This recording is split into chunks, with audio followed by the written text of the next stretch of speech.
అందరికీ నమస్కారం. నా పేరు అందే నాగబసు సూర్యనారాయణ.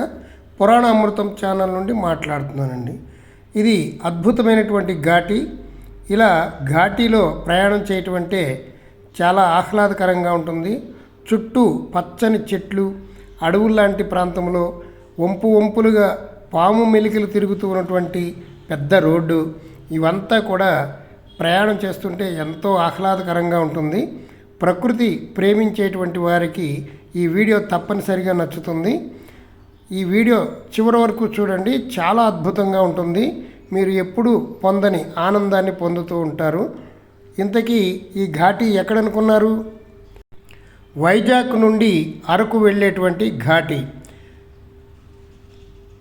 వైజాగ్లో రైల్వే స్టేషన్ ప్రక్కనే బైకులు రెంట్కి దొరుకుతాయి, కార్లు కూడా రెంట్కి దొరుకుతాయి.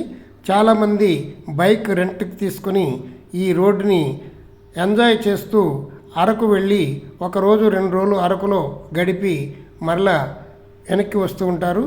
వీకెండ్స్లో చాలామంది స్టూడెంట్సు, ఉద్యోగస్తులు కూడా ఈ అరకు ప్రయాణం చేస్తూ ఉంటారు.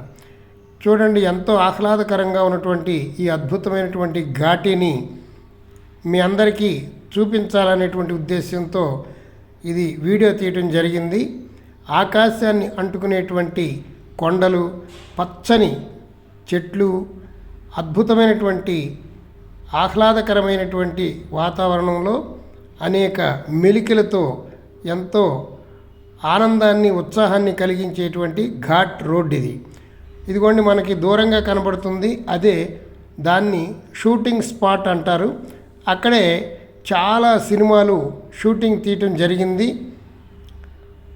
పెద్ద పెద్ద హీరోలతోటి, చిరంజీవి, మహేష్ బాబు అలాంటి గొప్ప నటులతో ఈ అరకు అంతా కూడా ఎక్కడ చూసినా షూటింగ్ స్పాటే అన్నట్టుగా ఉంటుంది. అనేక సినిమాల్లో మనకి అద్భుతంగా కనిపించేటువంటి ప్రకృతి సౌందర్యం ఈ అరకుకి సొంతం. అలాంటి అరకుకి మనం ప్రయాణం అవుతున్నాం. వీడియో చూడండి, చాలా చివరి వరకు అద్భుతమైనటువంటి ఆనందాన్ని కలిగించేటువంటి వీడియో చూడండి.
చాలామంది వైజాగ్ నుండి అరకు ట్రైన్లో వెళ్తే చాలా బాగుంటుంది అని అంటారు. ట్రైన్ జర్నీ కూడా ఒక అద్భుతమైనటువంటి ఎక్స్పీరియన్సే. సుమారు 50 గుహల్లోంచి ట్రైన్ వెళ్తుంది, అది కూడా అద్భుతంగా ఉంటుంది. దానికంటే కూడా రోడ్డు జర్నీ ఇంకా ఆహ్లాదకరంగా ఉంటుంది.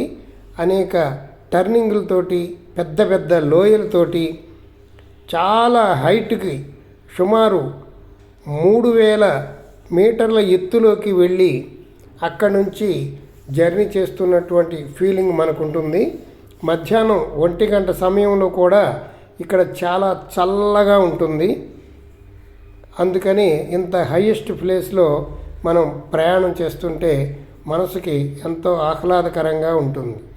చాలామంది టూరిస్టులు ఇక్కడికి వస్తూ ఉంటారు.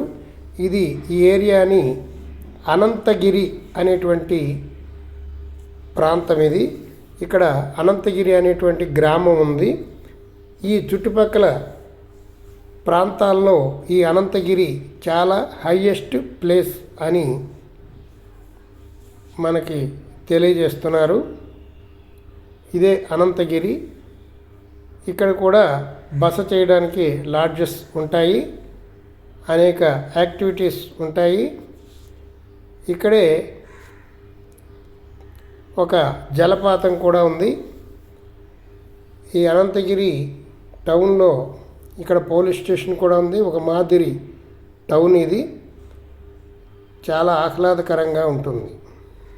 ఈ అనంతగిరి ఊరు దాటిన తర్వాత హైయెస్ట్ ప్లేస్ అని ఒక ప్లాట్ఫారం కట్టారు టూరిజం వాళ్ళు. అక్కడి నుండి చూస్తుంటే మనకి చుట్టుపక్కల ఉన్నటువంటి 360 డిగ్రీల్లో ఉన్నటువంటి ఎత్తైన కొండలు, ఆహ్లాదకరమైన వాతావరణం మనం గమనించవచ్చు. చాలా అద్భుతంగా ఉంటుంది. ఇంకా ముందుకు వెళదాం రండి.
రోడ్డు చూడండి ఎంత అద్భుతంగా ఉందో.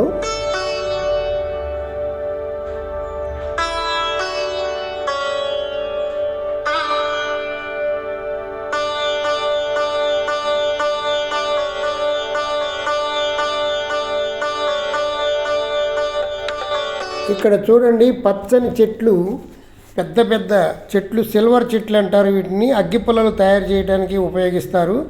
ఆ పచ్చని సిల్వర్ చెట్లు చాలా ఎత్తుగా ఉంటాయి. ఆ చెట్టు చుట్టూ ఒక పాదు చుట్టుకొని ఉంటుంది. దానినే మిరియాల పాదు అంటారు. ఆ చెట్టు చుట్టూ ఉన్నటువంటి ఆ పాదుకి మిరియాలు కాస్తూ ఉంటాయి. కింద చుట్టూ గుడ్డపరిచి ఆ మిరియాలు తయారైనప్పుడు ఆ మిరియాల పాదుని గట్టిగా దులుపుతారు. అవన్నీ కూడా గుడ్డలో మిరియాలు పడతాయి. ఆ మిరియాలని ఎండబెట్టి మనకి మార్కెట్లోకి అమ్మడం జరుగుతుంది. ఇదిగోండి ఇప్పుడు చూడండి, ఇదిగోండి ఆ చెట్టు చుట్టూ ఒక దట్టమైనటువంటి పాదుల చుట్టుకున్నటువంటివి మిరియాల చెట్లు. అవి ఇక్కడ చాలా ఉన్నాయండి. ఈ వాతావరణానికి ఈ మిరియాల చెట్లు పెరుగుతాయి. అదే మిరియాల చెట్లు మన ఇళ్ళ దగ్గర వేసుకుంటే పెరగవు. ఇక్కడ వాతావరణం కూల్గా ఉంటుంది. అప్పుడప్పుడు తేమగా ఉంటుంది. అప్పుడప్పుడు వర్షాలు పడుతూ ఉంటాయి.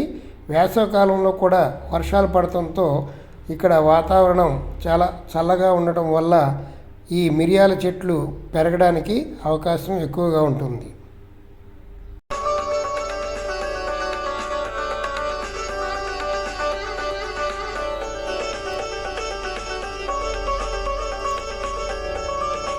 ఇవేనండి మిరియాల చెట్లు.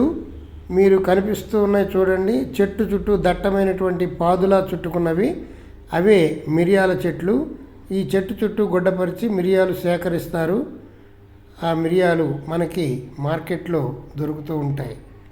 చూడండి కొండలు ఎంత ఆహ్లాదకరంగా ఉన్నాయో. ఇలాంటి వాతావరణం మనం ఎక్కడ చూడలేము.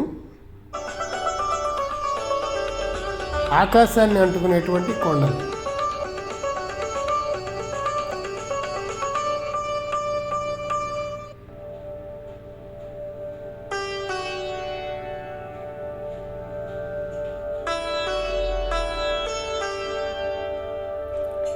ఇక్కడ అక్కడక్కడ చర్చిలు కూడా ఉన్నాయండి.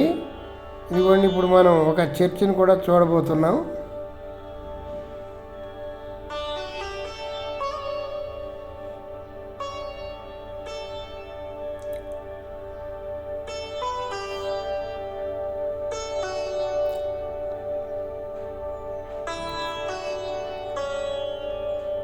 మీరు ఎప్పుడైనా అరకు వస్తే ఈ రోడ్డు జర్నీ చేయటం అస్సలు మిస్ అవ్వకండి.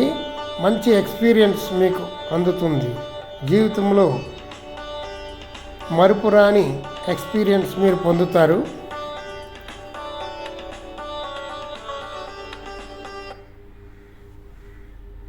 దీన్ని సుంకరమెట్ట అంటారు. ఇక్కడ వారం వారం సంత జరుగుతూ ఉంటుంది.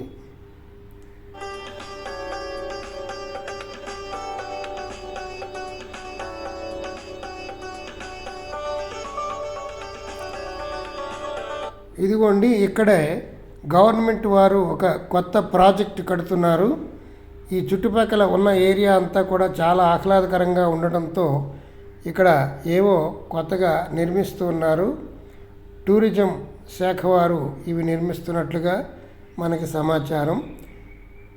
ఇక్కడ స్టే చేయడానికి, ఇక్కడ చూడడానికి, ఫొటోస్ తీసుకోవడానికి చాలా అనుకూలమైనటువంటి ప్లేసు. ఈ అరకు చుట్టుపక్కల 100 కిలోమీటర్లు ఇలాగే ఉంటుందండి. ఆహ్లాదకరంగా ఉంటుంది. ఎక్కడ ఫోటో తీసుకున్నా మనకి అద్భుతమైనటువంటి బ్యాక్గ్రౌండ్ వస్తుంది. మా పురాణామృతం ఛానల్ని మీరు సబ్స్క్రైబ్ చేసుకోండి. మరిన్ని మంచి వీడియోలు మీకు అందుతూ ఉంటాయి. ప్రతిరోజు ఒక వీడియో వస్తుంది, మిస్ కాకుండా చూడండి. తెలుగు 2 రాష్ట్రాల నుండి ముందు వైజాగ్ చేరుకుని అక్కడి నుంచి బస్సులో అరకు రావచ్చు.